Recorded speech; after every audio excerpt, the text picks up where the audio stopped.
আসসালামু আলাইকুম international news বাংলায় আপনাদের স্বাগতম। শুরুতে থাকছে শিরোনাম। ইসলামাবাদ কারাগারে স্থানান্তর করা হবে ইমরান খানকে। চুক্তি না করলে ইরানে অভিযানের হুঁশিয়ারি ট্রাম্পের। রমজানে আল আকসায় মুসলিমদের প্রবেশ সীমিত করবে দখলদার ইসরায়েল। নবনির্বাচিত সরকারের সঙ্গে কাজ করতে আগ্রহী যুক্তরাষ্ট্র। অ্যাপস্টেইন কেলেঙ্কারি চট্টগ্রাম বন্দর নিয়ে আলোচিত সেই ডিপি ওয়ার্ল্ড প্রধানের পদত্যাগ। পাকিস্তানের স্বরাষ্ট্রমন্ত্রী মহসিন নাকভি বলেছেন, ইসলামাবাদ কারাগারের নির্মাণ কাজ শেষ হলে সাবেক প্রধানমন্ত্রী ইমরান খানকে সেখানে স্থানান্তর করা হবে। পাকিস্তানি গণমাধ্যম শামা টিভিকে দেওয়া এক বক্তব্যে নাকভি জানান, আগামী 2 মাসের মধ্যে ইসলামাবাদ কারাগারের নির্মাণ কাজ সম্পন্ন হবে। কারাগারে সব ধরনের চিকিৎসা সুবিধা থাকবে বলেও জানান তিনি। ইসলামাবাদের একটি আদালত ইমরান খানকে সাজা দেওয়ায় তাকে ইসলামাবাদ কারাগারেই স্থানান্তর করা হবে বলে উল্লেখ করেন স্বরাষ্ট্রমন্ত্রী। এদিকে পুলিশ লাইন্সে আয়োজিত এক পাসিং আউট প্যারেড অনুষ্ঠানে বক্তব্যে মহসিন নাকভি বলেন, এটি ফেডারেল পুলিশের জন্য একটি গুরুত্বপূর্ণ দিন। তিনি জানান, সন্ত্রাসবাদ মোকাবিলায় আগে কোনো বিশেষায়িত বাহিনী ছিল না, তবে 3 মাস আগে একটি প্রশিক্ষণ কোর্স শুরু করা হয় এবং দিন-রাত পরিশ্রমের মাধ্যমে নির্ধারিত 6 মাসের প্রশিক্ষণ কর্মসূচি মাত্র 3 মাসেই সম্পন্ন করা হয়েছে। পরমাণু চুক্তি নিয়ে ইরানের ওপর চাপ আরও বাড়িয়েছে যুক্তরাষ্ট্র।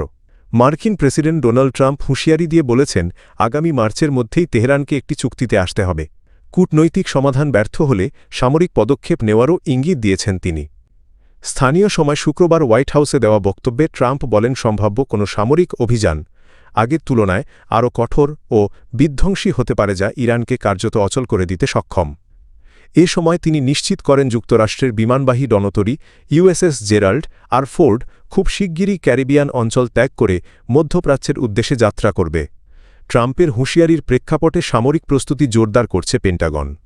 পারস্য উপসাগরে আগে থেকেই মোতায়েন রয়েছে আরেকটি মার্কিন বিমানবাহী রণতরী ইউএসএস আব্রাহাম লিঙ্কন। এর সঙ্গে এবার যুক্ত হতে যাচ্ছে বিশ্বের বৃহত্তম বিমানবাহী রণতরী ইউএসএস জেরাল্ড আর ফোর্ড। বিশ্লেষকদের মতেই সামরিক তৎপরতা ইরানের ওপর চাপ বাড়ানোর কৌশলের অংশ এবং পরমাণু চুক্তি নিয়ে আলোচনায় যুক্তরাষ্ট্রের অবস্থান আরও কঠোর করার ইঙ্গিত দিচ্ছে। আসন্ন পবিত্র রমজান মাসে জেরুজালেমের ঐতিহাসিক আল আকসা মসজিদে ফিলিস্তিনি মুসলমানদের প্রবেশাধিকার আরও সীমিত করার পরিকল্পনা নিয়েছে ইসরায়েলি কর্তৃপক্ষ। বিষয়টি নিয়ে গভীর উদ্বেগ ও নিন্দা জানিয়েছেন জেরুজালেমের সাবেক গ্র্যান্ড মুফতি।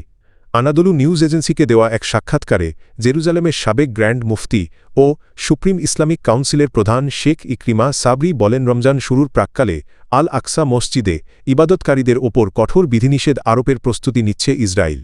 তিনি অভিযোগ করেন, ইসরায়েলের উগ্র ডানপন্থী জাতীয় নিরাপত্তামন্ত্রী ইতামার বেন গভীর এর পরিকল্পনার অংশ হিসেবেই চলতি বছরের জানুয়ারিতে পূর্ব জেরুজালেমে নতুন পুলিশ কমান্ডার নিয়োগ দেওয়া হয়েছে। তার মতে এতে পবিত্র এই স্থানকে ঘিরে উত্তেজনা আরও বাড়তে পারে। উল্লেখ্য, প্রতি বছর রমজান মাসে পশ্চিম তীর থেকে লাখ লাখ ফিলিস্তিনি মুসলমান আল আকসা মসজিদে নামাজ আদায় করতে আসেন।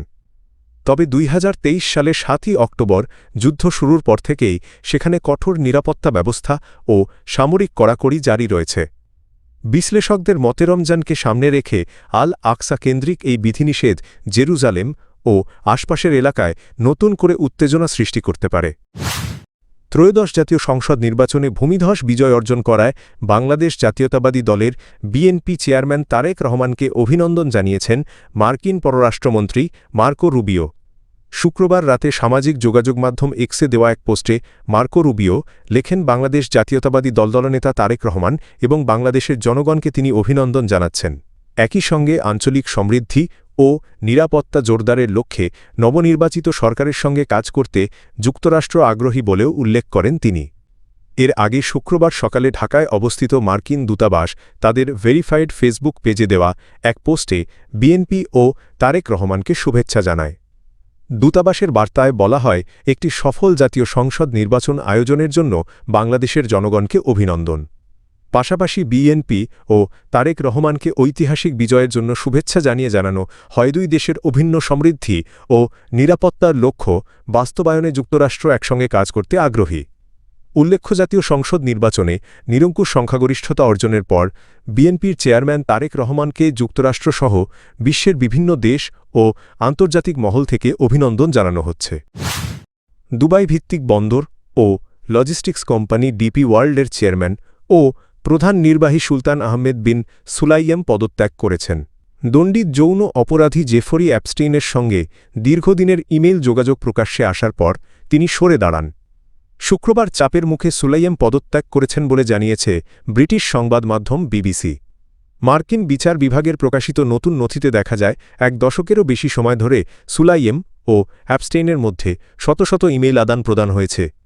এই বিষয়ে মন্তব্য জানতে বিবিসি তার সঙ্গে যোগাযোগ করেছিল। ডিপি ওয়ার্ল্ড শুক্রবার এক বিবৃতিতে জানায় নতুন চেয়ারম্যান হিসেবে এশা কাজিম এবং প্রধান নির্বাহী হিসেবে যুবরাজ নারায়ণকে নিয়োগ দেওয়া হয়েছে। বিবৃতিতে সুলাইমের নাম উল্লেখ করা হয়নি। একই সঙ্গে কোম্পানির ওয়েবসাইট থেকেও তার ছবি সরিয়ে ফেলা হয়েছে। দুবাই সরকারের মালিকানাধীন ডিপি ওয়ার্ল্ড 6 মহাদেশে বন্দর টার্মিনাল পরিচালনা করে। সাম্প্রতিক সময়ে প্রতিষ্ঠানটির ওপর অংশীদারদের চাপ বাড়ছিল। যুক্তরাজ্যের উন্নয়ন অর্থায়ন সংস্থা এবং কানাডার দ্বিতীয় বৃহত্তম পেনশন তহবিললা কাইসন্তুন বিনিয়োগ স্থগিতের ঘোষণা দেয়। মার্কিন কংগ্রেস সদস্যরা সুলাইমকে অ্যাপস্টেইনের সঙ্গে সংশ্লিষ্ট কয়েকজন প্রভাবশালী ব্যক্তির একজন হিসেবে উল্লেখ করেছেন।